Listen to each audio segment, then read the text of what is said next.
En primer lugar, decirles que llamar cristianismo en el siglo I al movimiento judío que siguió a Jesús es un poco complicado, porque no sabemos realmente cuándo nació el cristianismo, pero si nació en algún momento, no tenemos una fecha de independencia, ¿no? Aquí creo que tienen el grito de Hidalgo de 1810, ¿no?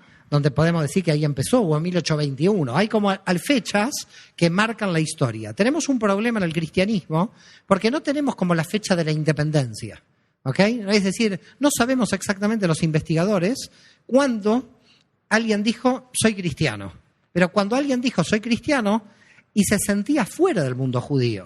Porque indudablemente podía haber muchos cristianos que sí podían decir soy cristiano o mesiánico, pero que todavía se sentían parte del pueblo judío. Con lo cual la diferencia o la división era muy difícil de encontrar.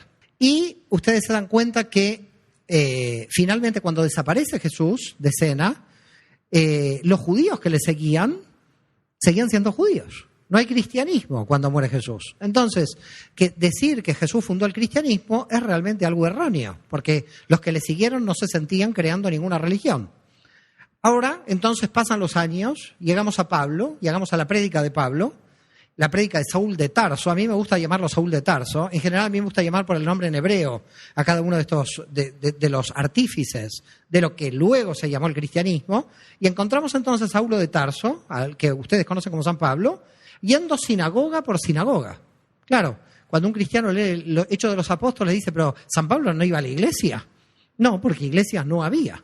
Lo que había eran sinagogas, así que tampoco la iglesia cristiana existía en la época de Pablo. Por eso Hechos de los Apóstoles es la prueba de que capítulo por capítulo Pablo va sinagoga por sinagoga, Shabbat por Shabbat. Y aquí voy a decir algo muy importante, algo que ya es importante. Aunque vamos a llegar al siglo II, tengo que ir haciendo aclaraciones importantes. Imaginen que ahora esto que yo digo es mentira, es decir, que Pablo estaba creando una nueva religión y que estaba además idolatrando a la figura de Yeshua. Ahora imaginemos esa situación. ¿Un rabino lo hubiera dejado entrar a las sinagogas? La pregunta que uno se tiene que hacer cuando lee Hechos de los Apóstoles, ¿qué es? Pablo entraba a predicar que el Mesías era Yeshua en las sinagogas porque los rabinos de las sinagogas se lo permitían. Y si los rabinos de la sinagoga se lo permitían, es que nadie entendía que iba a crear una nueva religión. Esto es como si pasa ahora un señor testigo de Jehová, me invita a mí, que soy adventista, y seguro no me va a invitar, porque está fuera del grupo. ¿Queda claro? Sí, me puede invitar para comer, pero no para predicar, porque estoy fuera del grupo. Si a Pablo lo hubieran creído fuera del mundo judío, ¿ustedes se hubieran imaginado que los rabinos, sinagoga por sinagoga, a la que él iba cada viaje, lo hubieran invitado? ¿Por qué lo invitaban? Porque en verdad era un grupo mesiánico que querían escucharlo dentro del mundo judío. Ahí tenemos la prueba, la tienen en Hechos de los Apóstoles. Por lo tanto, claro, se puede leer Hechos de los Apóstoles pensando, él quería creer el cristianismo, pero yo les aseguro que si los rabinos hubieran creído que Pablo al entrar en la sinagoga se iba a crear una nueva religión y que de esa nueva religión además nos iban a perseguir, jamás lo hubieran dejado entrar a Pablo. Claro. Imagínense, yo como rabino lo voy a dejar entrar a Pablo y sé la historia posterior y sé que me van a perseguir y sé que se va a formar la iglesia, pero ni loco de encontrar a Pablo, porque al final va a ser, su movimiento se va a terminar siendo antijudío. Con lo cual, cuando yo leo Hechos de los Apóstoles, cuando alguien lee Hechos, ¿qué tiene que leer? Tiene que pensar, si Pablo entró a la sinagoga, no era solamente por judío. Pablo iba a predicar que el Mesías era Yeshua y si lo dejaban entrar, los rabinos estaban de acuerdo en que un judío predique a Yeshua dentro de la sinagoga. ¿Queda claro? Y si dejaban entrar a Pablo para predicar el mesianismo de Yeshua, quedaba claro de que los rabinos entendían que podía haber muchos movimientos mesiánicos que buscaran la redención de Israel y que esto implicaba, era una prueba de que no se estaba formando una nueva religión. ¿Estamos de acuerdo? Así que me parece algo importante el siglo I en este punto. El segundo punto importante es el concilio de Jerusalén del 50, que es un misterio ese concilio, porque en ese concilio no hay ninguna persona que no sea judía. Así que, ¿cómo se explica a un niño cristiano de que el primer concilio de la iglesia eran todos judíos? ¿Ok? Porque todavía no había cristianismo. Porque lo que se está debatiendo en el concilio del año 50 es si los gentiles pueden ingresar o no. ¿Y de qué gentiles hablamos? De los que Pablo encontró en la sinagoga. Porque el problema que tenía Pablo era qué hacía con los gentiles que estaban en la sinagoga. Pablo quería de alguna manera llevar jurídicamente al mismo nivel a los judíos y a los gentiles que estaban dentro de la sinagoga.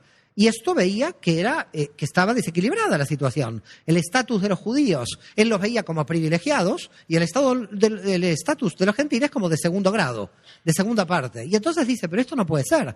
No puede ser que los gentiles tengan un nivel inferior al que se encuentran los judíos. Tenemos que de alguna manera tratar de demostrar de que los gentiles dentro de las promesas mesiánicas se encuentran dentro de Israel. Se encuentran y que alguna vez van a ser llamados dentro de Israel. Por lo tanto, lo que está diciendo Pablo coincide con las profecías mesiánicas de que los gentiles tienen que ingresar. Lo que está haciendo Pablo no se lo ve como antijudío en el sentido de que las sinagogas lo permiten. Lo que está haciendo Pablo no va contra los rabinos y por lo tanto los rabinos le dan paso. Todo lo que hace Pablo se encuentra dentro del marco de la ley, dentro del marco de la Torá, y por lo tanto lo que se le tenía que aplicar a los gentiles es una parte de la Torá que no recayera con todos los mandamientos judíos, con todas las mitzvot. Aquí tenemos una cuestión en Pablo, y es la cuestión que queda abierta. ¿Por qué? Porque indudablemente Pablo pensaba realmente que el reino iba a llegar en esa misma generación. Es decir, era apocalíptico. En ese sentido, él creía que en su propia generación, o muerto él en la generación que le siguiera, el reino se iba a instaurar. Por lo tanto, ¿qué pensamos? Pensamos que él no estaba ocupado en la organización de la comunidad que Pablo iba a dejar. Es decir, Pablo no se imaginó que 2000 años después íbamos a estar aquí tratando de descubrir qué pasó en el siglo I. Pablo creyó que el reino se iba a instaurar en el siglo I y que por lo tanto no tenía sentido tratar de resolver lo que pasaba dentro de las comunidades. Sí vio los problemas de las comunidades y vio dos problemas. El primer problema fue de los judíos que entendían que para llegar a la creencia mesiánica había que cumplir toda la Torá. Por lo tanto, eran los que se llama judaizantes en la historia del cristianismo. Es decir, judíos que le decían, usted se tiene que considerar, se tiene que descansar en Shabbat, etcétera, etcétera. ¿Y por qué hacían esto? Porque no podían entender que la profecía mesiánica eran todas las naciones que iban a Jerusalén a orar, pero no necesariamente volviéndose al mundo judío, lo que se llama las leyes de Noé, que sería como un estatus para los gentiles de la legislación de la propia Torá. Es decir, la propia Torá le permitía. Pero claro, esos gentiles estaban dentro de las sinagogas, estaban adscriptos a las sinagogas, muchos siglos antes. Se dice que los gentiles en las sinagogas del Mediterráneo estaban por lo menos 2 o 3 siglos antes. Y aquí viene la otra cuestión. No es el cristianismo, ni Jesús, ni Pablo el que hace que los gentiles entren en las sinagogas.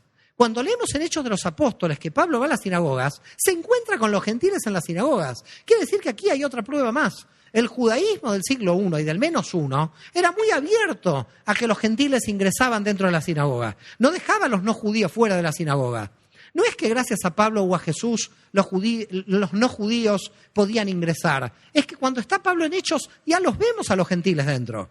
Por lo tanto, es algo muy importante que ustedes piensen que el judaísmo del siglo I antes de Cristo era mucho más liberal que el judaísmo que tenemos actualmente en la apertura hacia los gentiles. Es decir, los gentiles podían participar sobre 2 categorías, los prosélitos de justicia o los prosélitos de la puerta.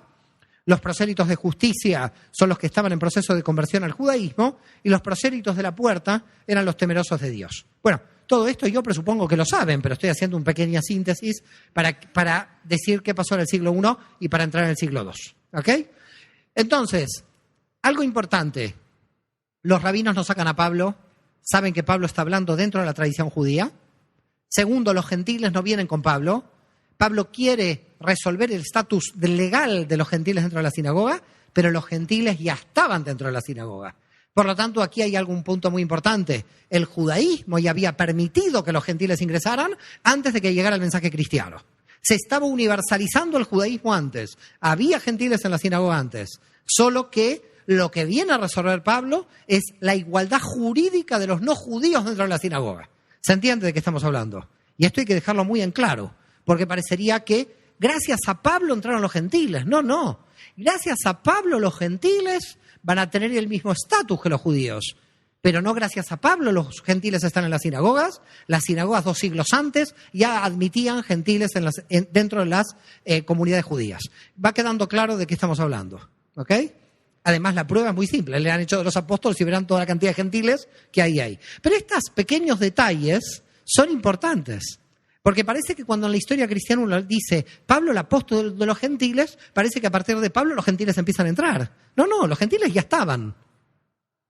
Pablo los regulariza jurídicamente para que se encuentren dentro del estatus de los judíos anteriores dentro de todo el pueblo de Israel. Dicho esto, me quiero concentrar en el siglo II, pero claro, no puedo entrar al siglo II si realmente no tenemos algunos elementos importantes del siglo I, decir algo también muy importante del siglo I, la destrucción del Templo de Jerusalén. La destrucción del Templo de Jerusalén, quizás ustedes no tengan forma de pensar lo que fue el descalabro para el mundo judío haber perdido el templo. En primer lugar, ¿por qué? Porque ustedes tienen que pensar que un judío, cuando iba al Templo de Jerusalén, expiaba sus pecados, expiaba sus transgresiones. Ahora, ¿por dónde las va a expiar si no puede expiar por el Templo de Jerusalén? La gente pensaba, me voy a quedar pecador toda la vida, porque no sé qué hacer con mi pecado, ahora que no tengo ningún animalito que lo puedo matar. ¿Ok? Es lo que se llama, la antigua tradición judía del sacrificio, la transferencia de los pecados. Pablo va a transferir los pecados al Mesías, que habría que ver esta idea de expiación de los pecados, de dónde viene, pero los fariseos también van a hacer lo mismo, los otros fariseos que no son Pablo, porque Pablo saben que también es fariseo. Los demás fariseos que no son Pablo también van a transferirla. ¿Y qué van a decir? Van a coger el texto de Isaías 1, misericordia quiero y no sacrificios. Y por lo tanto, con Isaías 1, el judaísmo se salva de que se puede expiar. ¿Por qué se puede expiar? Por arrepentimiento y por obras de misericordia. Por ahí se puede expiar. Por tanto, el fariseísmo, después de la destrucción del templo, quedó pensativo diciendo, tengo que crear un nuevo judaísmo que no es el judaísmo del templo. Tengo que crear un nuevo judaísmo porque no hay templo. Ahora, ¿qué tenemos que hacer? Dicen los rabinos. Tenemos que pensar que nuestro templo que desapareció, porque los romanos lo destruyeron, bueno, esto es un tema histórico, no sabemos si los romanos lo destruyeron o algún soldado judío lo quemó por dentro, porque en medio de la lucha no se sabe bien cómo se quemó el templo. Lo cierto es que por la guerra, y Tito destruyó el templo de Jerusalén en el año 70, ¿cómo vamos a reorganizar todo el judaísmo si se perdió la autoridad central de Jerusalén? Es decir, es como un católico hoy que le desaparezca Roma. El pobre hombre no sabe para dónde ir. Es decir, ¿cómo hago ahora? ¿Cómo el catolicismo tiene una relación directa con el papado, con la jerarquía? El judaísmo tenía la misma jerarquía en el siglo I. Tenía la jerarquía del Cohen Gadol y los Kohanim, del sumo sacerdote, lo digo en castellano ahora, y de los Kohanim, de los sacerdotes, y de los levitas, que ustedes lo llaman diáconos. Por lo tanto, tenía ya una estructura bien definida de salvación, si se quiere.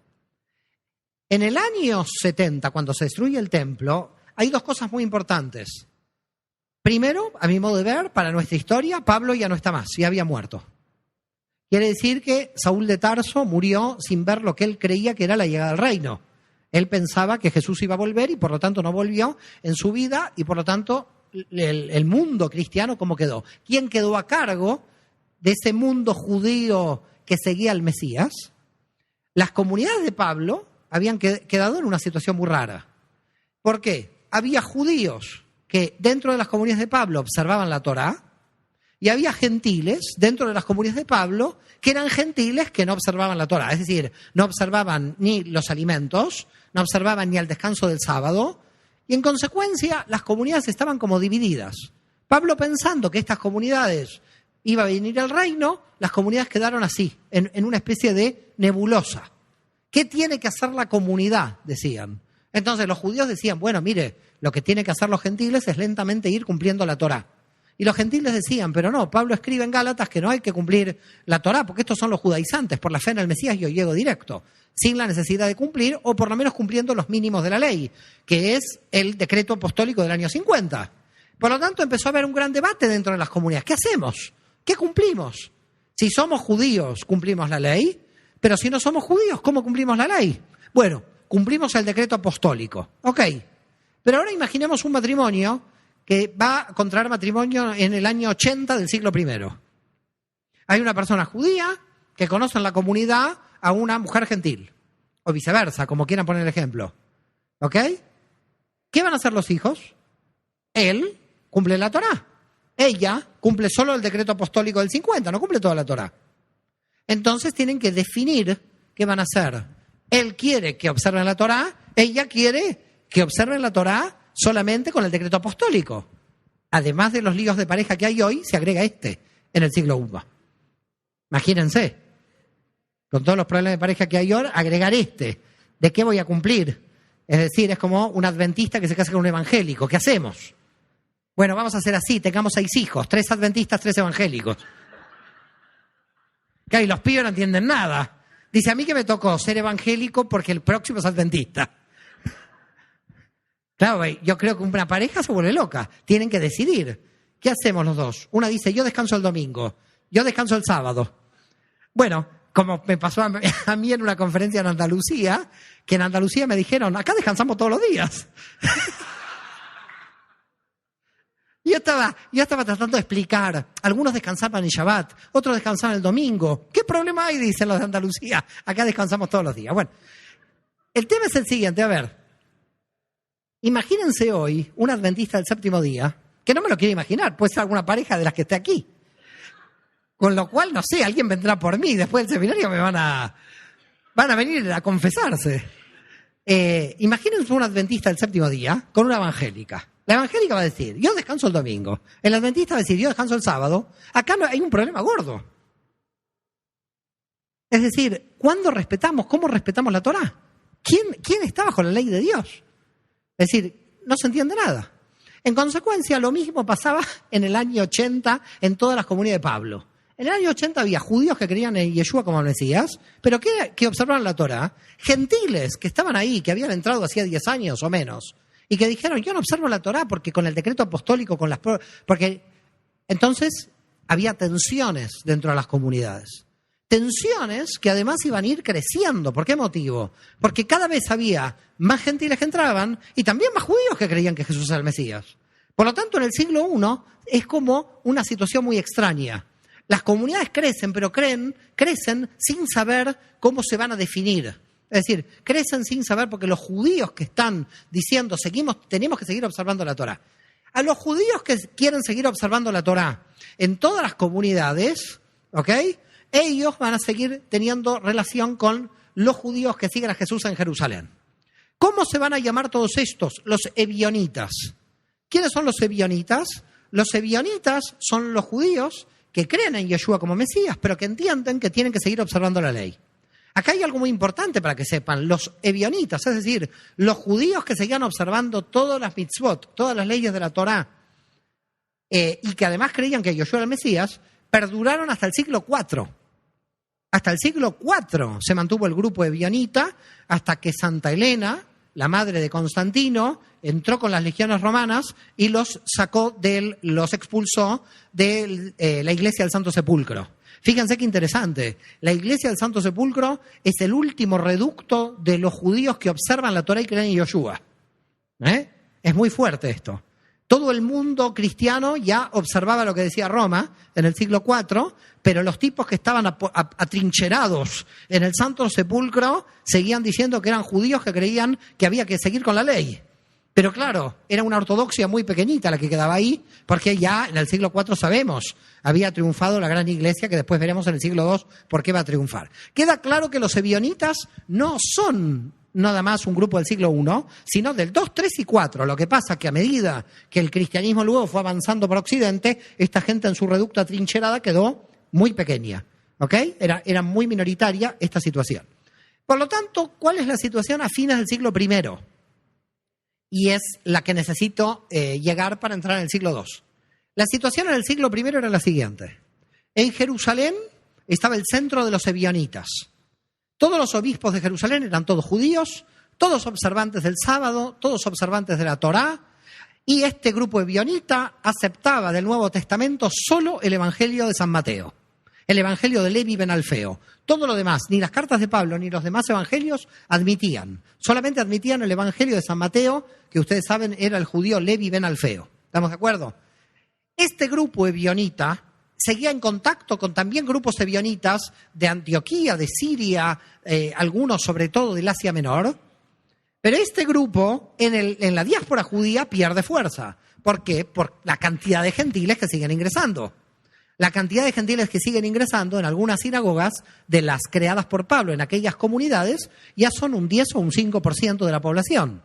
Con lo cual, imagínense que a fines del siglo I, principios del siglo II, las comunidades creadas por Pablo, de gente judía dentro, era la minoría. Quiere decir que sucedió una cosa curiosa. En un siglo, los que fundaron la comunidad, que eran todos judíos, si ellos creían en Yoshua y dejaron entrar bajo la prédica paulina a los gentiles que también creían en Yoshua, en menos de un siglo había un 80%, un 90%, un 70% en muchas comunidades de población gentil. No todo era así. ¿Por qué motivo? Y ahora nos vamos entrando lentamente en el siglo II. No todo era así porque tenemos una información muy importante de Ignacio de Antioquía, de San Ignacio de Antioquía, que es una persona importante por lo que va a describir en dos cartas, ¿ok? En la carta a los Efesios y en la carta a los Magnesios. Pero no es a los Efesios de Pablo, es a los Efesios de Ignacio de Antioquía. Por las dudas lo digo, ¿no? En varias cartas que San Ignacio de Antioquía va a hacer, Ignacio de Antioquía, ¿quién era? Era el jefe de la comunidad, podríamos decir, judío-mesiánica, si se quiere, de Antioquía. Pero en Antioquía hubo un gran problema en el año 80, porque en el año 80 quien dominaba la comunidad de Antioquía eran los judíos que observaban la ley. ¿Ok? Entonces, hasta el año 80 Antioquía estaba bajo el mandato, si se quiere, de Jerusalén, de los ebionitas. Pero en el año 80 aproximadamente, Ignacio de Antioquía toma el poder y empieza a darle al grupo gentil fuerza dentro de Antioquía. Por lo tanto, la primera comunidad que se va a independizar de la observancia de la ley de los ebionitas de Jerusalén van a ser los de Antioquía, que van a decir: nosotros venimos de la gentilidad, nosotros no observamos la Torá porque entramos por la no observancia de las 7 leyes de Noé del Concilio de Jerusalén del 50, y nosotros vamos a controlar la comunidad. Y los judíos quedan en minoría. Por lo tanto, Antioquía, entre el año 80 y el año 100, sería la primera comunidad, no donde hay mayoría judía, no donde hay entre judíos y gentiles una equivalencia dentro de las comunidades, sino donde en Antioquía los gentiles podríamos decir que, como toman el poder por primera vez y declaran que bajo todos los efectos la Torá no tiene observancia en Antioquía. Esto es muy fuerte. ¿Por qué motivo? Porque algunos le atribuyen a Ignacio de Antioquía, estamos hablando en el año 107, es decir, ¿cuántos años después de Jesús? Que murió el 7-8 de abril del año 30. En el año 107 estamos hablando 77 años después de la desaparición de Jesús, en la primera persona que en la historia va a decir: hay que abandonar el Shabbat, hay que abandonar el sábado. Quiere decir que ¿qué tenemos? Los primeros seguidores de Jesús siguieron con el Shabbat. Pablo siguió con el Shabbat. Todos los apóstoles, los discípulos de los apóstoles, hasta el 107, hasta que dice: no, el Shabbat es judío, dice Ignacio de Antioquía, y quizás esto no habría que seguir. Lo que dice Ignacio de Antioquía no es ley para todo el mundo mesiánico. Es la primera vez que alguien va a dar este paso. Todo el mundo mesiánico no sabía qué hacer. Seguían observando la gran mayoría el Shabbat. ¿Qué va pasando en Éfeso? Porque esto es lo que pasa en Antioquía. Claro, para entrar en el siglo II tengo que contar comunidad por comunidad lo que fue pasando en cada comunidad. Jerusalén, ya sabemos, observancia total de la Torá de los seguidores de Yoshua. Así que ahí no hay problemas. Antioquía, los gentiles toman el poder, tampoco hay problema, porque ya va a ser gentil. Así que podríamos hablar que a finales del siglo I, lo que va a ser el cristianismo va a tener dos capitales. Jerusalén, que va a ser los ebionitas con la observancia de la Torá, y Antioquía, que va a ser, nosotros seguimos a Pablo, y Pablo nos dice que los gentiles no es necesario que observemos la Torá, y por lo tanto tomamos el poder de este modo. ¿Qué pasa en Efeso y Magnesia? Ahora se llama Manisa, la ciudad. Es una ciudad muy cercana a Esmirna. ¿Conocen Turquía o ven, se acuerdan el mapa de Turquía? Bueno, hay muchos líos en Turquía ahora, así que está saliendo mucho en las noticias. Pero hay una ciudad que da al mar, que se llama Esmirna. Esmirna fue una de las primeras comunidades de judíos que creyeron en Jesús, sobre todo Éfeso, que está a pocos kilómetros de Esmirna. Y claro, Éfeso, Esmirna, ¿quién dominaba como obispo de Éfeso? Como obispo de Éfeso dominaba Timoteo. Claro, ¿quién era Timoteo? Lo tenemos en Hechos 16, versículos 1 y 2, a quien Pablo lo circuncidó porque era de madre judía. Por lo tanto, ¿qué tenemos en Éfeso? Que en Éfeso todavía los grupos judíos controlaban la comunidad. Todavía los gentiles no habían llegado de alguna manera a tomar el poder, y en el 97, muerto Timoteo, ya los gentiles van a tomar el poder. Es decir, Éfeso con Timoteo estaría cercana a las posiciones de Jerusalén, pero desaparecido Timoteo ya no, porque otra vez los gentiles toman el poder. Y ahora vamos al centro neurálgico donde se desarrolló la división tajante de judaísmo y cristianismo, que es Roma. Es en Roma donde se hizo la división, pero que no pertenece al siglo I, sino al siglo II. Vamos a ver cómo fue. En el siglo I, es decir, a fines del siglo I, en Roma había un jefe de la Keilah, que hoy los católicos lo llaman papa, pero bueno, tema de los católicos, pero era un jefe de la comunidad, ¿ok? Ese jefe de la comunidad es San Clemente Romano, así se lo llama en el Santoral, es Clemente Romano, no hay que mezclarlo con Clemente de Alejandría, hay dos Clementes, por las dudas lo digo. Clemente de Alejandría es un filósofo cristiano del siglo II, Clemente Romano es jefe de la Keilah, de la comunidad mesiánica, en el año 90. ¿Y cómo se llama? Clemente ben Yehudá. ¿Ok?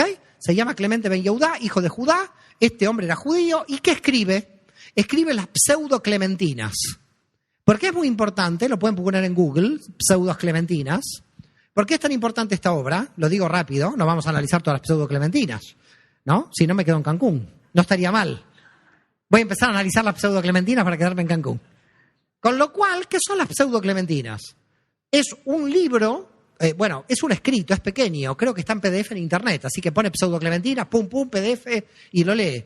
Es un libro, es una carta, yo diría, pero claro, tiene formato libro, pequeño, donde las pseudo-clementinas, Clemente explica por qué cree en Yoshua, tomando siempre versículos que corresponden al Tanaj, al Antiguo Testamento.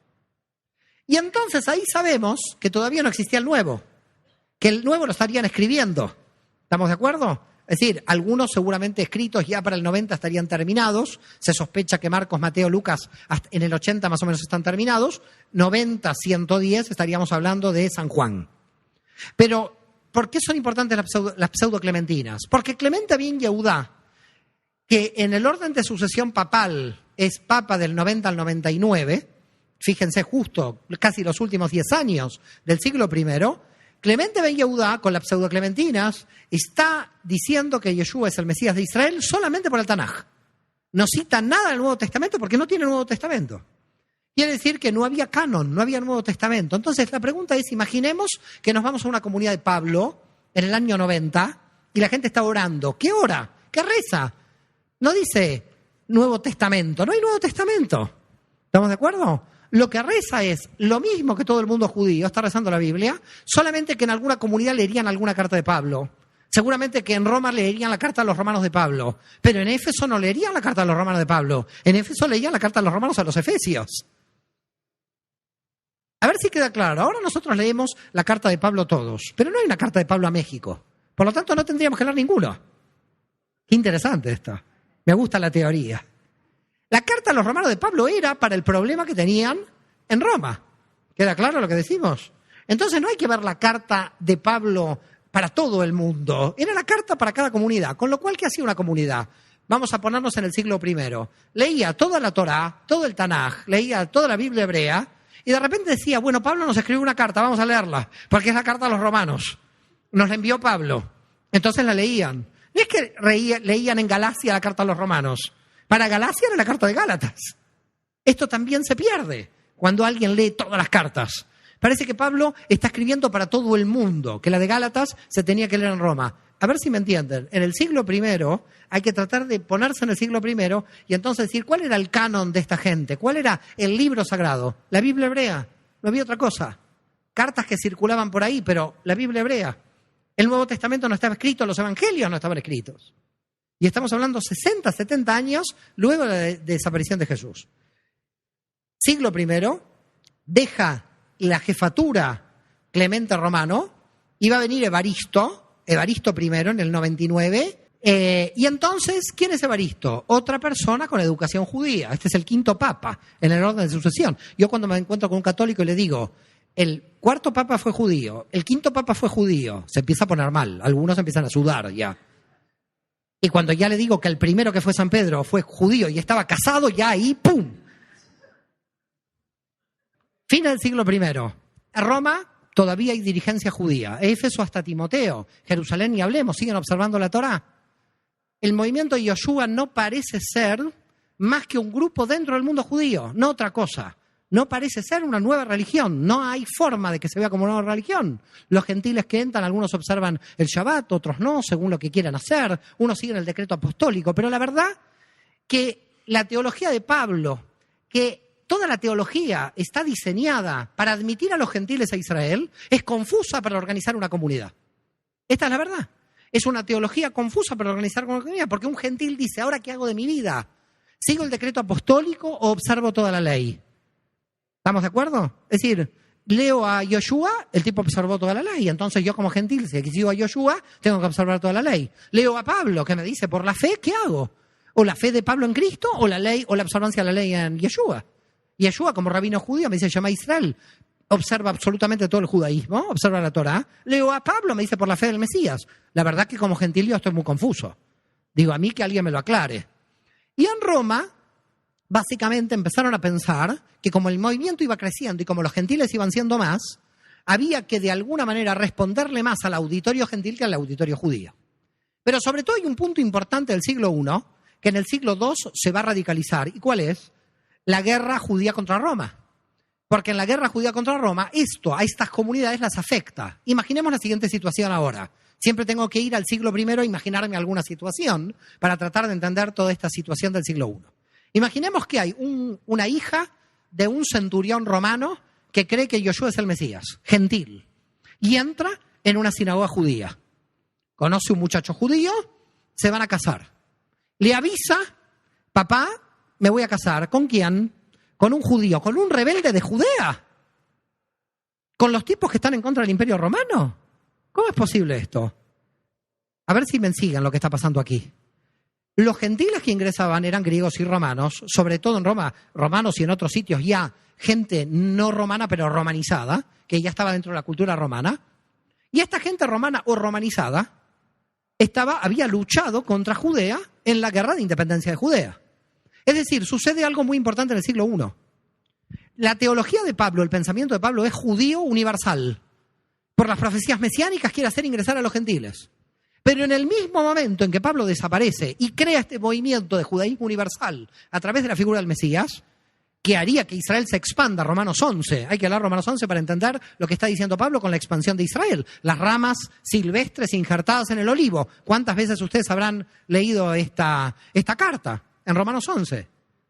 Mientras se da el movimiento internacional de Pablo, en cierto modo, de que los gentiles están ingresando al pueblo de Israel por inserción del Mesías, se realiza la máxima rebelión nacionalista judía contra el imperio. Es decir, en un momento un judío es internacional que ve que los gentiles entran y otro judaísmo, el de Judea, nacional, que ve a los gentiles como los ocupantes de la provincia de Judea. Entonces, ¿cómo ven a los gentiles los judíos? Los judíos de la diáspora ven a los gentiles como la oportunidad de que Israel se va a expandir a las naciones. Pero los judíos de Judea, que están luchando contra Roma, no ven a los gentiles como los amigos que van a entrar. Ven a los gentiles como los que están ocupando el territorio. Ahora ya van viendo un poco qué está pasando aquí. Lo que está pasando aquí es que el movimiento que va a seguir a Yoshua con el Mesías es un movimiento judío internacional que se ve frenado porque en ese mismo momento las aspiraciones nacionalistas judías contra Roma coinciden al mismo siglo y entonces frenan, de alguna manera, la expansión hacia los gentiles. Porque ahora los gentiles no se van a ver bien. Los gentiles son los que ocupan Roma, Judea. ¿Me siguen o no? Entonces, ¿cómo ven al gentil? Pablo lo ve como el vecino, como el amigo para ser incorporado. Las comunidades del exterior judías que creen en Yoshua ven a los gentiles como amigos, como gente que tiene que entrar, como gente que tiene que ser injertada a Israel. Pero los judíos que viven en Israel, los judíos que viven en Judea, el gentil no es amigo. El gentil es el enemigo, el que está ocupando la nación. Por lo tanto, Pablo dice, la redención tiene que aparecer cuando los gentiles entren. Y los nacionalistas judíos dicen, la redención va a aparecer cuando echemos a los gentiles de Israel. A ver si queda claro el problema que tenemos aquí. Los nacionalistas judíos dicen, el reino va a llegar cuando el pueblo de Israel expulse a los romanos, que son los gentiles. Y Pablo dice, el reino va a llegar cuando los gentiles entren en Israel. Es como dos visiones completamente diferentes. ¿Se entiende? Y esto sucedía en el siglo I. Estas serían las discusiones familiares del siglo I. Quizás mucho más difíciles que Peña Nieto.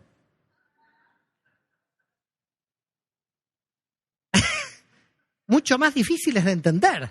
Porque, ¿qué hace un gentil? Imaginen un gentil en el siglo I de nuestra era. Quiero agradar a Dios. Bueno, leo Pablo en una carta. Por la fe en el Mesías te salvarás. Bueno, ya está, estoy tranquilo. No observo la Torá. Hay judíos en la comunidad que me dicen, si no observas la Torá, la ley es eterna. ¿Qué estás haciendo? La ley era eterna. ¿Cómo era eterna? ¿Me salvo por la fe en Jesús o por la ley era eterna? La pregunta en el fondo es ¿cuál es el mediador con Dios? Si la Torá o el Mesías. Este era el problema. Es decir, había judíos que decían, la Torá me media para conectarme con Dios. Había otros que decían, a mí el Mesías. Y los gentiles, mucho más el Mesías. Porque si no, tenían que rejudaizarse todos dentro de la Torá, que es la posición de los judaizantes. Como verán, era una confusión terrible para los gentiles y también era una confusión para los propios judíos. ¿Por qué? Los propios judíos, la confusión judía, ¿cuál era? La que le pasa a los adventistas del séptimo día. Los adventistas del séptimo día tienen el mismo problema. Yo también tengo muchos amigos adventistas. ¿Por qué el mismo problema? El Shabbat está en 2 puntos en el texto de la Torá. El Shabbat está en Bereshit, en Génesis, y el Shabbat está en el texto de los mandamientos al pueblo de Israel. Usted coge en los mandamientos al pueblo de Israel como gentil y dice, yo no voy a hacer Shabbat. ¿Por qué? Porque esta institución no es una institución universal, está mandada solamente por el pueblo de Israel. Entonces el gentil que leía el texto de la Torá decía, esta ley es para Israel, no es para mí. Pero cuando el gentil veía que Dios descansó el séptimo día en Bereshit y que todavía no había sido entregada la Torá a toda Israel, el gentil que leía Bereshit en Génesis decía, pero el sábado no es para la nación de Israel en particular. Nos callan todos en general porque se encuentran en Génesis. No sé si van viendo los problemas. Entonces, claro, ahí estaba el gentil pobre que no sabía qué hacer. Muchos descansaban en Shabbat. ¿Por qué descansaban el Shabbat? Porque estaba en el texto de Bereshit, en Génesis. Otros no descansaban el Shabbat porque decían, este texto le pertenece al pueblo judío, no me pertenece a mí. Según Romanos 11, yo soy rama injertada al pueblo de Israel. Más lío para el gentil. Entonces, si soy Israel, tengo que observar la Torá. Es decir, si soy rama injertada, no voy por la ley del Mesías. Si soy rama injertada de Israel y soy Israel, entonces a mí me cae la Torá. Entonces, ¿qué hago? ¿Soy Israel? ¿No soy Israel? ¿Qué? Pablo nos dejó como locos, no nos dio el final de la receta. No, en serio. 2000 años después estamos tratando de entender el lío que Pablo nos dejó. Porque con su afán de que entren gentiles a trochimochi, en serio lo digo, con su afán de venga gentiles, difícil. ¿Se entiende? Difícil. Hoy viene un gentil y dice, yo observo toda la Torá. Bien, ¿por qué? Si soy rama injertada, soy Israel. Tiene razón. Otro gentil dice, no observo la Torá. ¿Por qué? Porque el concilio de Jerusalén me dijo que solo el decreto apostólico. Es para volverse locos. ¿Pero por qué no lo definieron? Simple. Porque ellos creían que venía el reino. ¿Para qué definir esto? Si ya llegaba el reino, qué gentiles, qué observancia, qué judíos, qué nada. Si todo Israel, si todos se iban a salvar, nadie pensó que esto se iba a atrasar tanto. 2000 años después tratando de resolver algo que los que lo crearon no lo intentaron resolver, porque llegó el reino. Es decir, los que crearon este intríngulis del que no salimos son los que esperaban el reino. ¿Para qué vamos a pensar en observar la Torá si ya llega el reino? ¿Quiere usted seguir la Torá? Siga. ¿Quiere comer esto? Coma. No moleste a nadie, dice Pablo, capítulo 14, 13 y 14 de Romanos. Que el que come no moleste al que come y el que no come, porque ya llega el reino, ¿qué importa lo que se come? ¿Estamos de acuerdo? Ya llega el reino, pero el reino empieza a tardar. Empezamos todos a sudar. A los judíos no nos llega el Mesías, a los cristianos no les vuelve. Menos mal que está Yosef aquí, que cayó en Cancún. Podríamos declararlo Mesías y nos salvamos de todo este lío. Y se terminó la cosa.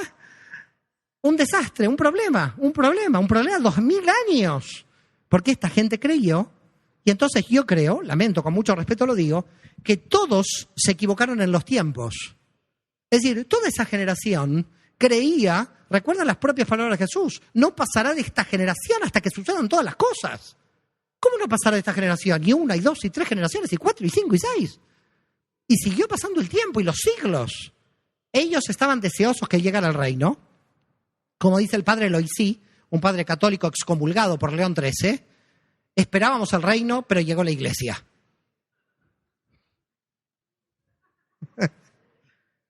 Con lo cual ahora, wow, todos esperaban el reino, nada del reino. Ahora vas a ver lo que viene. El que tiene que administrar el chiringuito durante 2000 años, porque el reino no llegó. Si el reino no llegó, ¿qué hacemos? Ni el Mesías judío, ni la parusía, ni... Bueno, ¿qué hacemos? Estamos en el aire. Y el gran problema fue el siglo II. ¿Cuál fue el siglo II? El siglo II fue el primer siglo donde los judíos que seguían a Yoshua entendieron que Yoshua iba a tardar mucho. Que esto no iba a llegar tan rápidamente. Algunos en medio del siglo II, no crean, pensaron que Jerusalén volaba de los cielos y bajaba, que fueron en el año 170 lo que se llamó los montanistas, con Montano, no sé si conocen, lo ponen en Google, lo van a conocer. Montano era un hombre que dijo que en cualquier momento bajaba la Jerusalén celestial. Porque claro, estaban desesperados, tenía que llegar al reino. Miles de cristianos siguen a Montano a las montañas y se mueren ahí de hambre esperando días y días, no llega ninguna Jerusalén celestial y fracasa el movimiento. Es un movimiento del 170, del siglo II. ¿Por qué puede aparecer un movimiento en el siglo II de estas características? Porque estaban deseosos de que llegue el reino, porque había una apocalíptica, porque decían, se tiene que terminar. Y por eso mucha gente también dejaba de tener matrimonio. Porque ¿para qué nos vamos a procrear si llega el reino? Se termina todo. En el Talmud dice, cuando llegue la era mesiánica, no habrá comida ni bebida. Es decir, viviremos desde el punto de vista espiritual. No habrá materia, no viviremos relacionados con la materia. Eso será la era mesiánica, desde el punto de vista del Talmud. Con lo cual, claro, los mismos judíos que fundan este movimiento también creen lo mismo. Pero estábamos con Ignacio de Antioquía. Y fíjense, Ignacio de Antioquía en el año 107, ¿qué va a decir en estas cartas a los efesios y a los magnesios? Ignacio de Antioquía lo que va a decir es muy simple. No se peleen más ni en Magnesia, en Manisa, se dice Magnesia o Manisa, es lo mismo, en Turquía, y no se peleen más en Éfeso. ¿Por qué se están peleando? Porque algunos judíos observan la Torá y otros gentiles no la observan. Es decir, Ignacio de Antioquía ve que quedó el problema. El problema que dejó Pablo quedó. El reino no llega, el problema quedó. ¿Cómo entonces solucionar esta situación? ¿Qué dice Ignacio de Antioquía? Abandonen las costumbres judaicas. Dice Ignacio de Antioquía. Es el primero, por primera vez en el 107, que le dice, abandonen las cuestiones judaicas. Pero ese mensaje no lo iban a tomar graciosamente las comunidades cuya mayoría de gente era judía. La mayoría de la gente del siglo I en esas comunidades era judía que observaba la Torá. ¿Cómo ahora va a decir un representante del movimiento de Yoshua que ahora había que dejar de observar la Torá? Cuando el propio Pablo en las cartas, ya vimos Romanos 11, dice que la ley y los dones de Dios son irrevocables. Quiere decir que lo que está haciendo Ignacio de Antioquía ya está yendo contra la teología de Pablo. Y pensemos que históricamente él nace de una comunidad paulina, pero son los gentiles que empiezan a tomar control del movimiento. Y esos gentiles que empiezan a tomar control del movimiento tienen que empezar a desplazar lentamente a las autoridades judías o a la tradición judía o a la ley o a la Torá de todas las comunidades. Lentamente es esto. Ignacio de Antioquía dice esto en Antioquía, pero no es válido hasta que realmente empieza el proceso de corte o el proceso de ruptura. Y ese proceso de ruptura consciente, de alguna forma, lo va a hacer Roma. ¿Y por qué lo va a hacer Roma? Porque el primer movimiento se va a dar entre el 114 y el 117. Vamos avanzando, como verán, lentamente. En el siglo II, ya dijimos, San Ignacio de Antioquía en el año 107, les estoy avanzando ordenados para que ustedes puedan ver la ruptura. Y Ignacio de Antioquía es muerto, crucificado por los romanos y desaparece de escena. Y viene la rebelión, segunda rebelión judía, del 114 al 117, que se llama Milhamot Galuyot, las guerras de los exilios, de las diásporas. ¿Por qué? Porque sucede una cosa muy fuerte y que a mi modo de ver va a marcar de que aquella persona que creía en Yoshua dentro de las comunidades y que sobre todo provenían de los gentiles, esta gente va a decir hay que tratar de independizarse del judaísmo. Estamos dentro del judaísmo, pero es como un partido político, no sé cuál aquí, el PAN, el PRI, no sé cuál, donde hay algunos que digan, de aquí nos vamos. ¿Estamos de acuerdo? Éramos del pan, pero ahora, ¡pum!, nos vamos, nos escindimos. Por ahora los tenemos dentro. ¿Estamos de acuerdo? Por ahora nos escinden. Pero ¿qué plantea la Segunda Guerra del 114 a 117 contra Trajano? Plantea la siguiente situación. Mientras Trajano con las legiones romanas avanzaba contra los partos eran los que ocupaban la actual Irán o Persia de aquella época, ¿qué es lo que sucede? Los judíos de la diáspora se levantan contra Roma, los de Chipre, los de Egipto, los de la Cirenaica, los del Asia Menor. Muchas de las comunidades judías a donde había ido Pablo, algunos celotes, se levantan en la diáspora. Con lo cual el Imperio Romano dijo, a ver, aquí esto es terrible. Nosotros podíamos pensar que en la primera guerra judía del 66-70, los que se habían levantado eran los judíos en la rebelión nacional contra Roma del 66 al 70. Pero ahora vemos otra cosa, que los judíos del exilio de fuera de Judea no son leales ciudadanos romanos del imperio. Son traidores al imperio, los judíos que están dentro del imperio. Por lo tanto, imaginemos en el 117 la situación cuando terminó esa guerra. Que no terminó, la tuvo que concluir Adriano, luego de Trajano. ¿Ok? ¿Por qué motivo? Porque el motivo era de que los partos, es decir, el pueblo contra el cual Roma estaba combatiendo, los partos le habían dicho al pueblo judío que ellos les prometían la reconstrucción del tercer templo de Jerusalén. Yo no sé si lo hubieran cumplido, pero solo por eso se levantaron los judíos del Imperio Romano confiando en que si apoyaban a los partos se iba a realizar la reconstrucción del tercer templo. En esa confianza ingenua, que no sé lo que hubiera pasado, cuando sube Adriano en el año 117, ¿qué le dice a los judíos? Le dice lo mismo que los partos. Tranquilos, no se rebelen más, porque voy a reconstruir el tercer templo de Jerusalén. ¿Se entiende? Entonces, ¿qué pasó? Pasó que muchas comunidades judías quedaron como traidoras al imperio. Ahora un romano no veía a un judío como un vecino o amigo, que era lo que veía Pablo 50 años atrás. Ahora los judíos de la diáspora eran personas no leales al imperio, con la posibilidad de levantarse nacionalmente contra el imperio romano. Por lo tanto, cuidado con los judíos. Son traidores al imperio.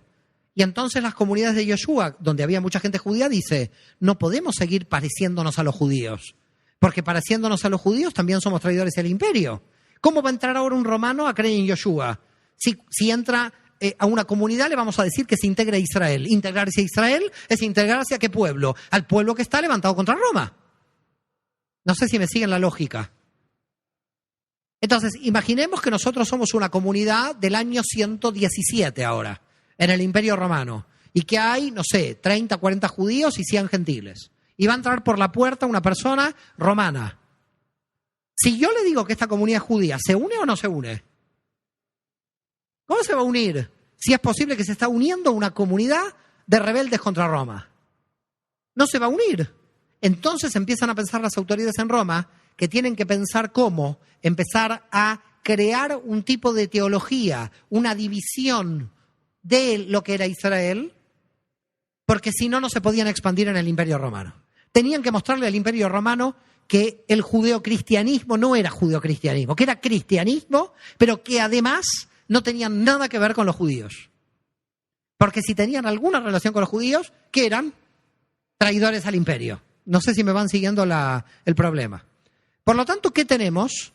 Tenemos que ese momento entre el 117 y el 132, se dice que ya algunos jefes de la comunidad de judeocristianos en Roma ya empiezan a no considerarse cristianos, judíos, de modo que ellos ya empiezan a decir que el descanso tiene que ser el domingo y no el Shabbat.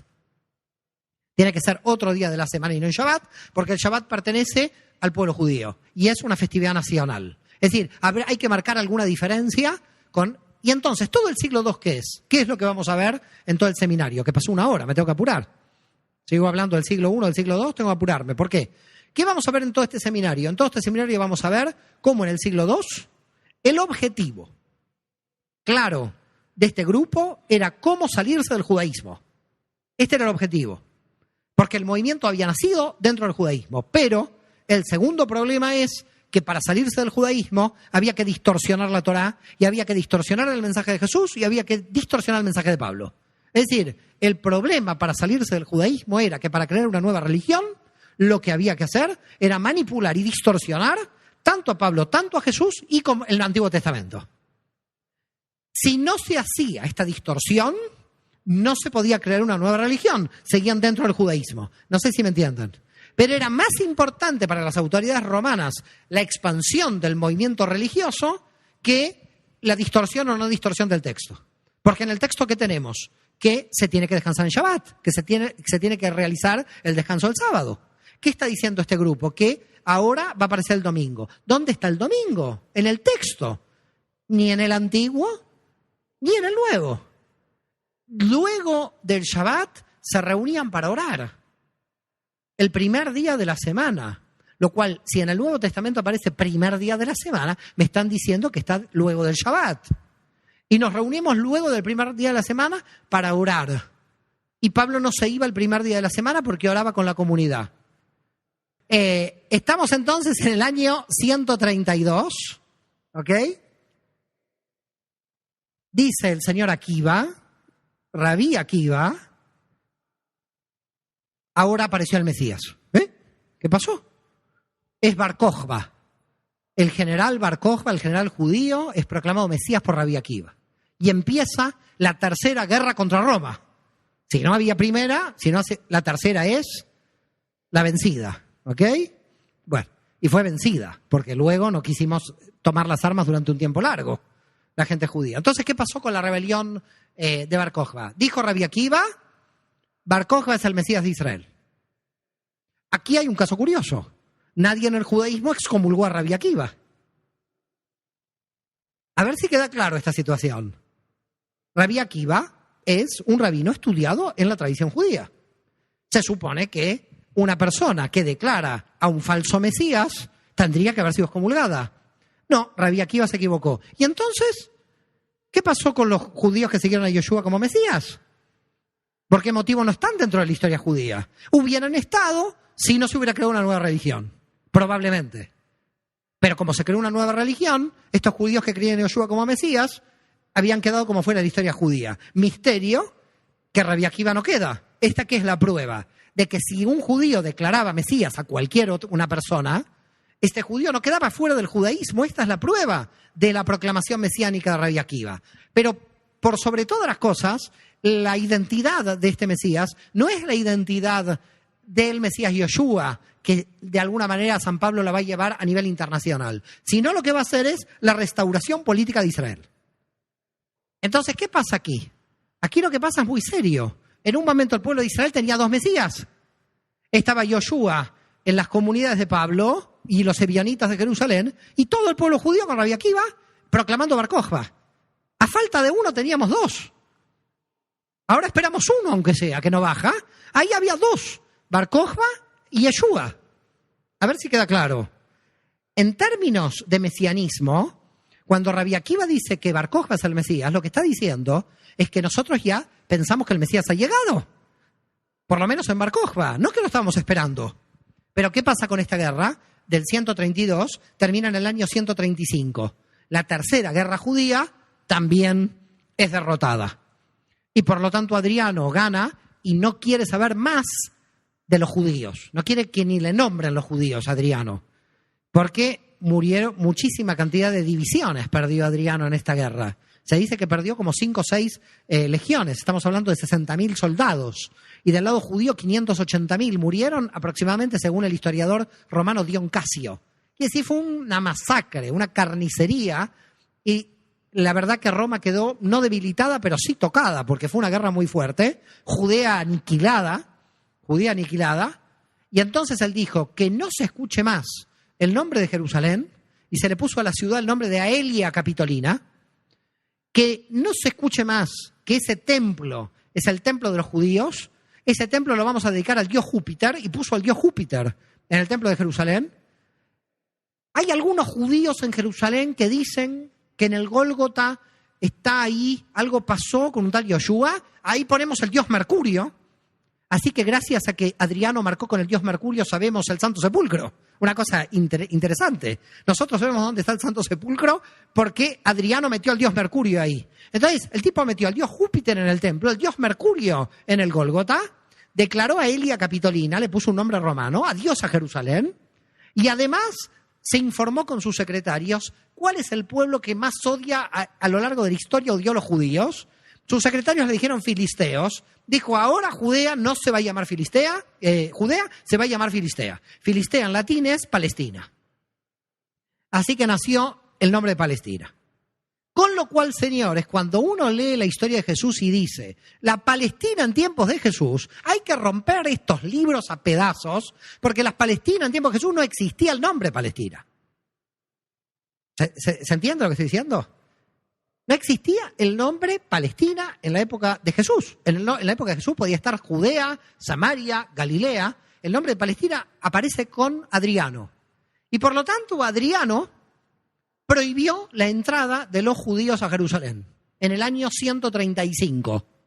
Y la gente cristiana que creía que Yoshua era el Mesías entra en Jerusalén y entran con el primer obispo gentil. Quiere decir, el primer obispo no judío de Jerusalén entra en el año 136. Señores, del año 30 al 136, durante 106 años, todos los jefes de la comunidad judeocristiana de Jerusalén, los ebionitas, tuvieron un obispo judío, todos, que descansaba el Shabbat, que realizaba la circuncisión y que observaba toda la ley. Y solo por la prohibición de Adriano, que no los deja entrar a los judíos a Jerusalén, es que vuelve la iglesia a Jerusalén, pero de la mano de un obispo que ya no es judío, sino gentil. Vamos a Roma. ¿Qué pasa en Roma? Me quedan 40 minutos de la primera parte. ¿Qué pasa en Roma? En Roma aparece un teólogo muy importante que ya escribe desde el año 130 y es una persona muy rica. Y entonces, como muy rica, empieza a comprar a mucha gente y empieza a tener muchísima influencia sobre mucha gente. Y este hombre se llama Marción del Ponto.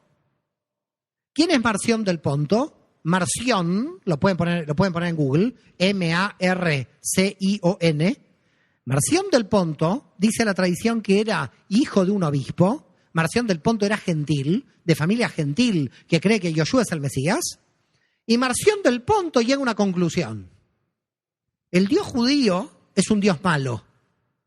El Dios del Antiguo Testamento no es nuestro Dios, dice Marción. Nuestro Dios es el Dios bueno en Jesús, que es el Dios cristiano. Entonces Marción del Ponto dice, acá hay dos dioses. El Dios del Antiguo Testamento y el Dios del Nuevo Testamento. Y es Marción por primera vez que habla entre el 135 y el 140 de Nuevo Testamento. A ver si queda claro. Aparece la palabra nuevo, las dos palabras, Nuevo Testamento, con Marción del Ponto. Fíjense que no digo San Marción, porque Marción no fue santificado, no fue llevado a la santificación. Marción del Ponto va a decir, nuestro Dios, que es el Dios de Jesús, es un Dios bueno, que vino porque hay que abandonar el Dios del Antiguo. Es decir, Marción del Ponto dice que hay que abandonar todo el Antiguo Testamento. Y es el primero que lo llama Antiguo Testamento. Es por Marción que nosotros llamamos Antiguo Testamento al Antiguo. Porque los ebionitas de Judea, al Antiguo Testamento lo llamaban la Biblia hebrea, agregaban San Mateo y era la Biblia hebrea. A ver si queda claro. Los ebionitas en Jerusalén era toda la Biblia hebrea. No había Nuevo Testamento. Si Jesús observaba la Torá y era una persona que cumplía la Torá, ¿cómo va a haber nuevo? No. Lo que hay sí es una alianza que se expande a los gentiles a través del ingreso de los gentiles a Israel por romanos. Pero es la misma alianza que se expande. ¿Qué dice Marción? No es la misma alianza. Es otra alianza y es otra ley. Es la ley de Cristo y otra alianza. Marción del Ponto es la teología del reemplazo. Marción del Ponto es ni Antiguo Testamento, ni los judíos, ni el Dios judío, ni nada. Ahora viene el Nuevo Testamento, viene Jesús, el Dios bueno, y nosotros somos los que estamos conectados con Dios. No sé si queda claro lo que hizo Marción del Ponto. En Roma se dieron cuenta de que en Roma pensaron que algo de razón tiene Marción del Ponto, porque al sacarse todo el Antiguo Testamento, todos los romanos entraban tranquilamente al movimiento porque el movimiento ya no era judío. ¿Se entiende la estrategia? La estrategia Marción del Ponto es, si yo digo que el Dios judío es malo, como lo creen los romanos, si me saco toda la Biblia hebrea, si me saco todo y a mí me queda el Nuevo Testamento, y cuidado, que del Nuevo Testamento Marción del Ponto no elige todo. Elige solo San Lucas y algunas cartas de Pablo. Claro, no va a elegir la de Santiago, que la de Santiago te conduce directo a la Torá, que proviene del grupo de Bionita. Porque claro, cuando empieza de nada te vale la fe sin las obras, es Santiago que te está diciendo, cuidado con la fe de Pablo, porque las obras son la ley. Entonces la carta de Santiago, Lutero le tenía horror a la carta de Santiago. Es más, él quería anular la carta de Santiago del Nuevo Testamento, Lutero, no sé si saben. Pero se lo impidieron. Le dijeron, no, porque odiaba esa carta. Esa carta cada vez que la leía no era luterana. Claro, no era luterana, era de los judíos que observaban la Torá. Si no me muestras la fe por tus obras, no sé qué fe tienes. Y las obras son las obras de la Torá, con lo cual ahí se cierra el círculo. La fe me lleva a las obras. Y entonces la fe en Yeshua que tenía Pablo no me desvincula de la ley, me vuelve a la ley por la carta de Santiago. Entonces, claro, el señor Lutero cuando ve esta obra dice, esto no me conviene. La salvación por la fe, una carta que me dice que me salvo por las obras, de que estoy muerto. Mi teología se viene abajo. Tanto es así que Lutero tiene cosas fuertes en la teología. No solamente que quiere sacar la carta de Santiago, sino que además Lutero tiene una cosa gordísima. En el capítulo 3 de Romanos, versículo 31, directamente en su interpretación no lo pone, anula el versículo 31. Es una cosa de locos. Usted toma la análisis teológico de Lutero de la carta a los romanos, llega hasta el versículo del capítulo 3, 30. El 31 no está, pasa al 4.1. Dices, ¿qué pasó aquí? Una cosa misteriosa. ¿Qué le pasó a Lutero? ¿No está leyendo la Biblia? ¿Se quedó dormido? ¿Se quedó dormido porque no estaba acostumbrado a estar casado? Señor Lutero, se perdió un versículo. Pero no estaba dormido por eso. No echemos la culpa. Estaba dormido por otro problema. Se durmió porque Pablo en Romanos 3.31 dice, y anulamos la Torá por la fe de ninguna manera. Establecemos la Torá. Eso Lutero dijo, no. Pablo no puede decir lo que estoy escuchando, lo que estoy leyendo. No puede decir Pablo que por la fe fundamentamos más la Torá en 3.31. Y el tipo se quedó en el 3.30. Dijo, bueno, sigamos capítulo 4, versículo 1. Pero está manipulando el texto. Estás manipulando el texto porque sabes que si te metes en ese versículo, estás validando la Torá. Y tenés que admitirlo. Y lo estás haciendo y estás distorsionando con conciencia. Porque no digamos que Lutero no conocía la Biblia.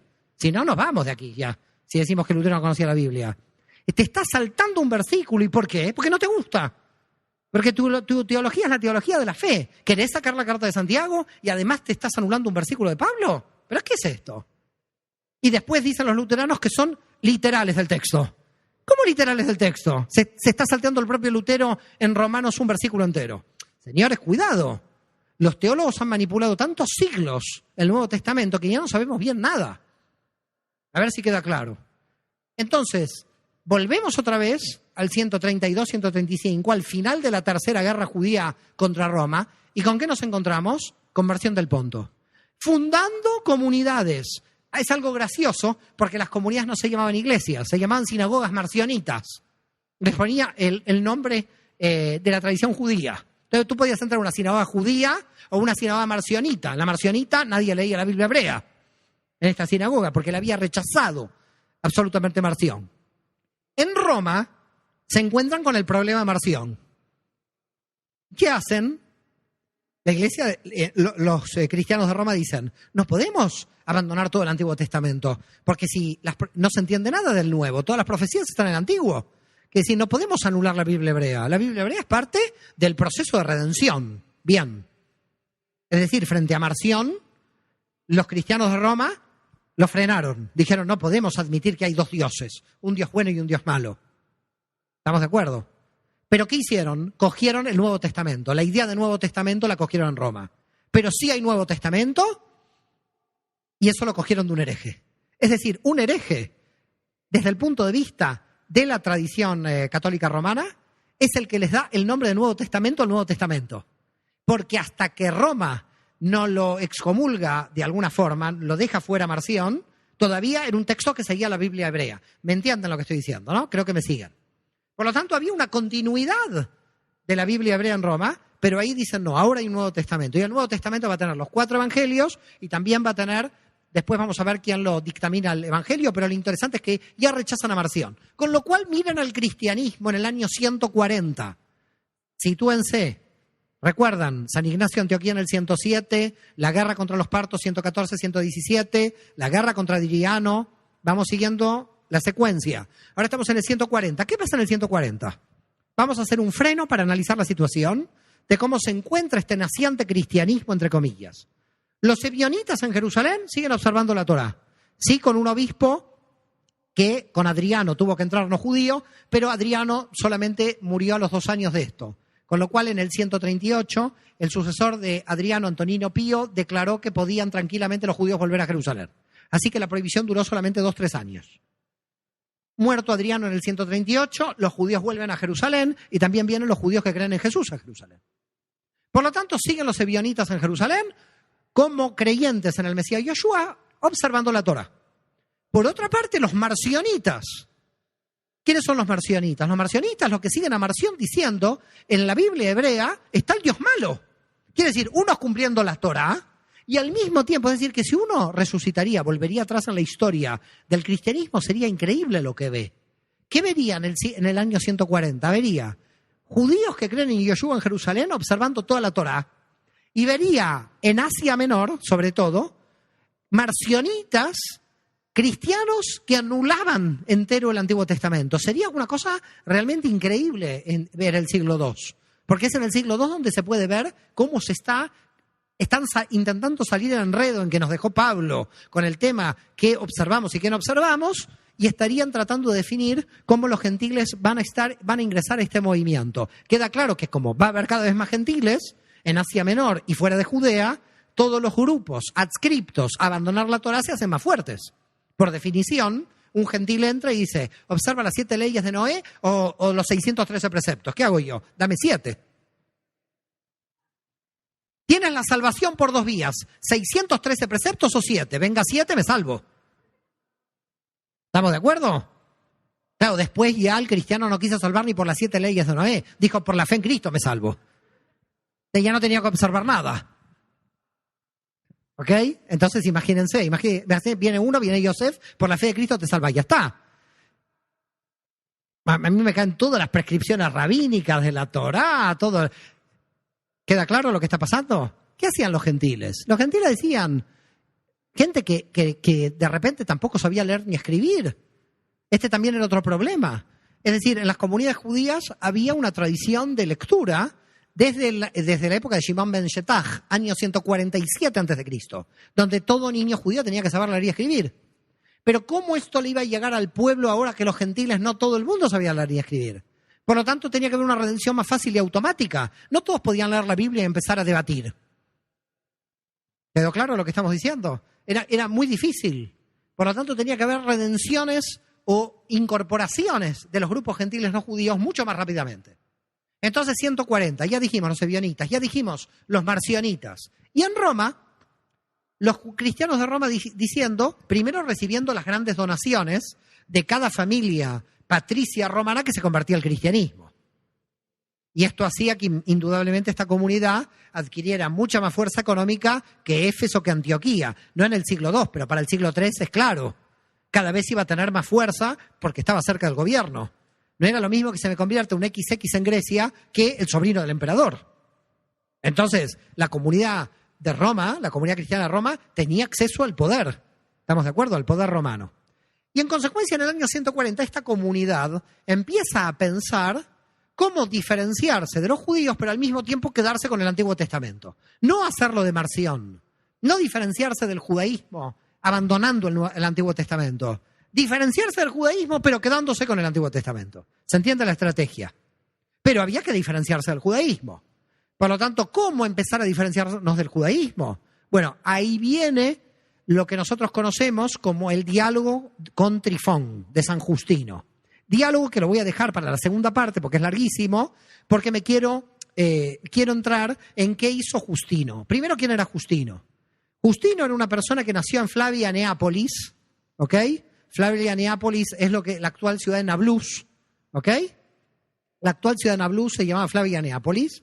Cuando la guerra judía del 70, cuando la guerra del 66 judía, tenemos que volver al siglo I para explicarlo, ¿ok?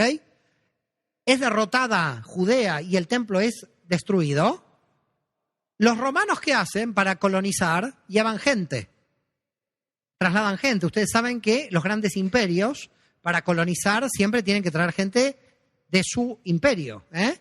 Es decir, tienen que trasladar grupos humanos. ¿Estamos de acuerdo? Entonces, ¿qué hacen los romanos cuando conquistan un territorio? Llevaron grupos de griegos o romanos a Judea para ocuparla, para que no haya tantos judíos en Judea y no se vuelvan a rebelar. Y así fueron colonos griegos, sobre todo a Galilea y a Samaria. De estos colonos griegos nace Justino. Quiere decir que pensemos la biografía. Justino es hijo de una familia desarraigada de Grecia como ocupante en Judea. ¿Estamos de acuerdo? Y dice Justino que durante su juventud pasó por todas las filosofías, por el neoplatonismo, por el estoicismo, hasta que a los 30 y pico de años conoció a una persona cristiana que le convenció de que Yoshua es el Mesías y que por lo tanto tenía que entrar. Y entra Justino, pero ¿entra de dónde? Del lado gentil. ¿Estamos de acuerdo? Y entonces no solo entra del lado gentil, sino que Justino vive que nació en el año 100, recuerdan la Segunda Guerra Judía. ¿Qué año fue la Segunda Guerra Judía? 114, 117. Quiere decir que el joven Justino estaba mirando la Guerra Judía cuando tenía 14 y 17 años. ¿Estamos de acuerdo? Entonces, ¿qué vemos aquí? Que el joven Justino, hijo de colonos griegos, desarraigados para ocupar los territorios de Samaria y Galilea, para darles la mentalidad de quién es Justino. Está ocupando su familia territorio judío por judíos seguramente que murieron en las rebeliones contra Roma. Pero ahora cree que Yoshua es el Mesías, pero no quiere entrar en un grupo judío, porque él no pertenece a Judea, él pertenece al lado gentil. Va a Roma y cuando está en Roma, a los 30 años aproximadamente, que se hace cristiano, que entra en la comunidad cristiana, se da cuenta de que empieza la segunda rebelión, la que contamos de Bar Kokhba, de Rabbi Akiva, la que ya explicamos. Quiere decir que a Justino esto lo coge entre los 32 y 35 años, ver esta rebelión. Y es Justino el que tiene que enfrentar a Marción para defender de que el Antiguo Testamento quede dentro del canon. Y ahí Justino se hace muy amigo de Aniceto. ¿Y qué hace Justino? Justino y Aniceto empiezan a pensar en cambiar la fecha pascual hebrea. Hasta el año 150, Justino y Aniceto, es decir, desde la desaparición de Jesús de escena en el año 30 y su crucifixión hasta el 150, todos los judíos y los gentiles no judíos que estaban dentro de las comunidades, todos festejaban la Pascua el 14 de Nisan, porque era la Pascua que celebró Jesús. ¿Celebró Jesús cuándo la Pascua? Jesús, el 14 de Nisan, la Pascua hebrea. ¿Cuándo los evangelistas celebraron la Pascua? En la Pascua hebrea. Todas las comunidades celebraban en la Pascua hebrea el 14 de Nisan, excepto Justino que dijo hay que cambiar la Pascua hebrea. ¿Por qué? Porque nosotros con el calendario hebreo dependemos de los rabinos y hay que preguntarles a ellos. Y nosotros queremos cortar con Jerusalén. Quiere decir que Aniceto y Justino son los primeros que dicen tenemos que proclamar la independencia del cristianismo, del judaísmo, y lo primero que tenemos que hacer es empezar a diferenciarnos. Y la primera diferencia que tenemos que hacer es cambiar la fecha de la Pascua. ¿Por qué? Porque judíos que creían en Yoshua o gentiles que creían en Yoshua festejaban Pesaj con los judíos. Y entonces no se sabía quién era la feligresía.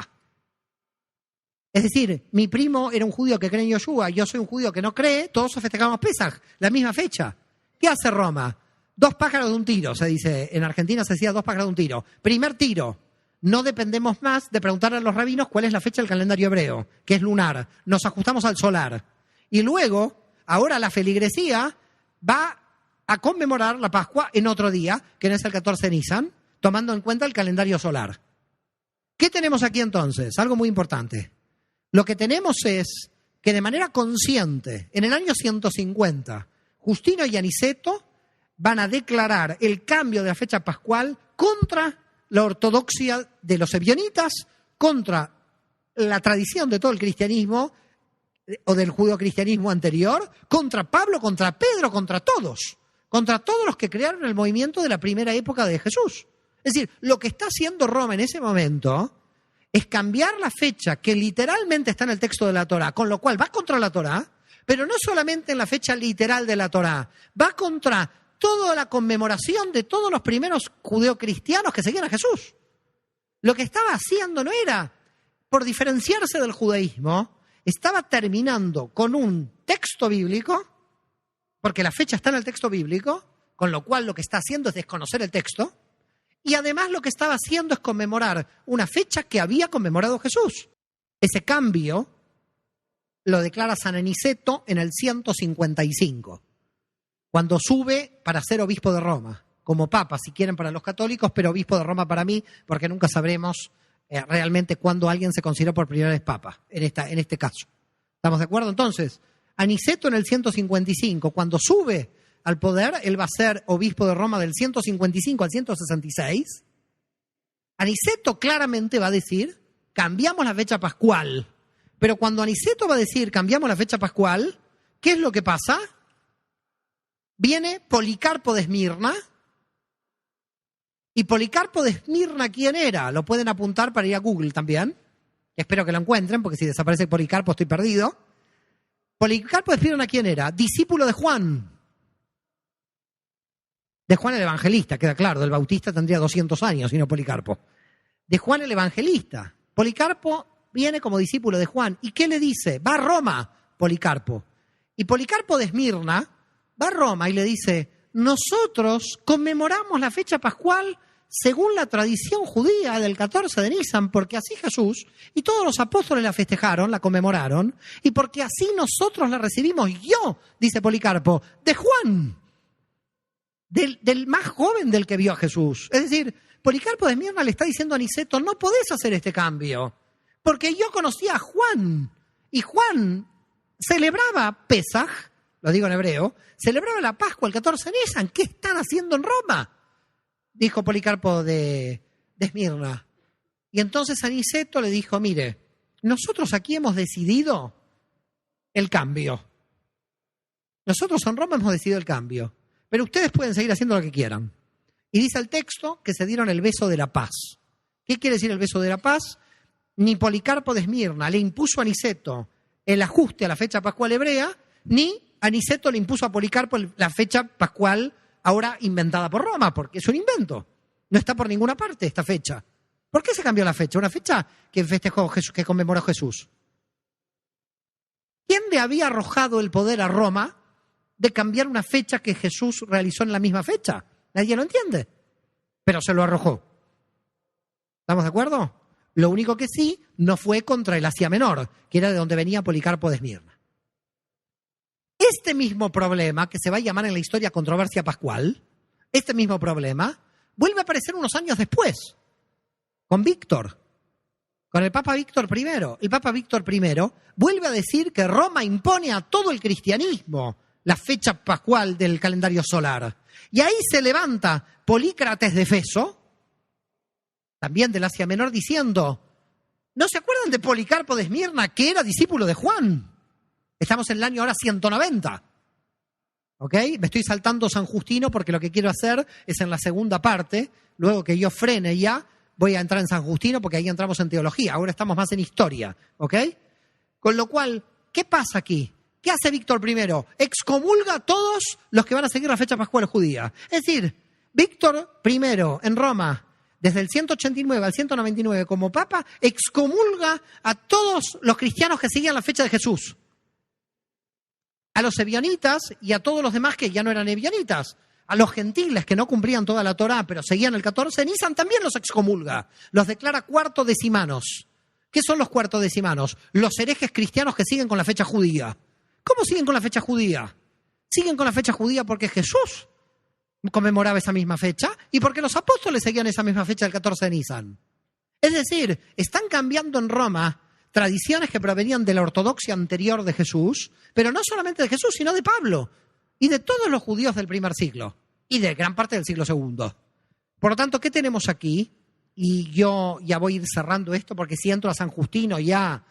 Aquí tenemos, señores, que el siglo II está la bola de cristal. En el siglo II está que si nosotros abrimos estos secretos del siglo II, nos vamos a encontrar con qué elementos fueron manipulados y distorsionados y vamos a entender de que en realidad el Israel que no tenía que ser reemplazado por la Iglesia, el Israel tenía que ser expandido a todos los pueblos a través del mensaje de Pablo y que se injertan realmente las ramas al olivo y no que las ramas injertadas lo que hagan es traicionar a la raíz de Israel. Muchas gracias.